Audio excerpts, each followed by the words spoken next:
Hey, welcome back. I was going to go out to the range and do load development today and make a video for you about that. And then this happened. And around these parts in the Seattle area, it doesn't snow very often. We're near the ocean. It stays warm during the winter most of the time. So this unusual situation results in quite the traffic snarl. We don't have snowplows. We rarely put down de-icer, and honestly, the people around here don't know how to drive in the snow. They say silly things like calling this Snowmageddon when there's about 6 inches of snow that have accumulated over the last 24 hours. It's cold out there. This to me is not bad. I used to ski, and this isn't even enough snow to take off the rock skis. So I can't go to the range today. I just can't get there. I tried.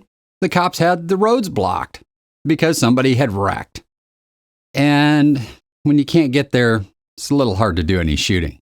Instead, we're going to do a Q&A.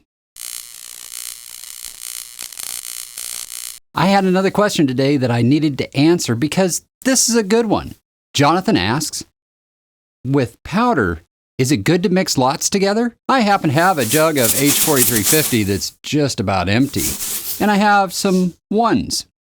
Should I mix them together? Before I answer that question, let's talk about what's involved here. When we take a jug of powder that is any given lot, that is a chemical composition that was mixed at one time.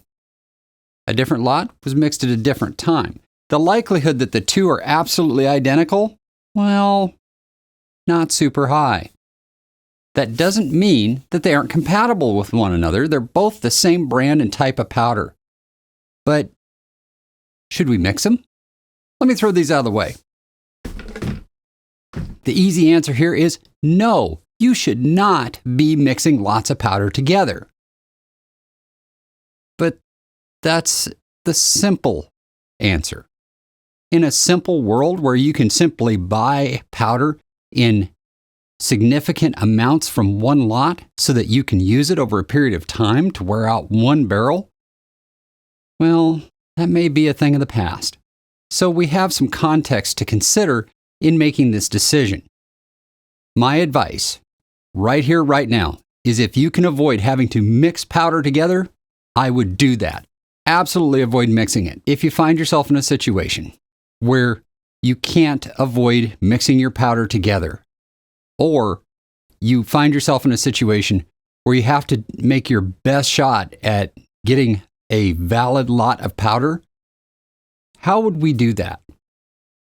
The first thing that I would do, if I were to do this, is take the old powder, a little bit that I have left, and make up 5 or 10 rounds of that. Then take the new powder and make up 5 or 10 rounds of that. Same charge, same primer, same bullet. You guys get the idea. And go shoot them over a chronograph. If they both have the same average velocity, it seems to me like it would be reasonable to be able to mix them. But how do we mix them in a safe and consistent manner? That's something that I don't know how to do right. I simply have not done this if we had a large enough container to mix the powder thoroughly together, all while being safe, not creating a flammability hazard or having a static electric discharge that ignites the powder and ruins your whole day. That would be ideal. But in my mind, if I had to do it, I would take a large jug of powder and I would use at least the top half of it first, probably 3/4 of it. I would then add 2 pounds to it while mixing it.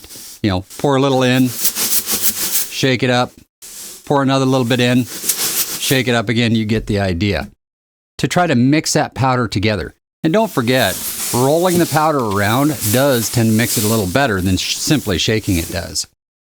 If your test to see if the powders burn at the same rate show that they do not, I would not, under any circumstances, mix them together.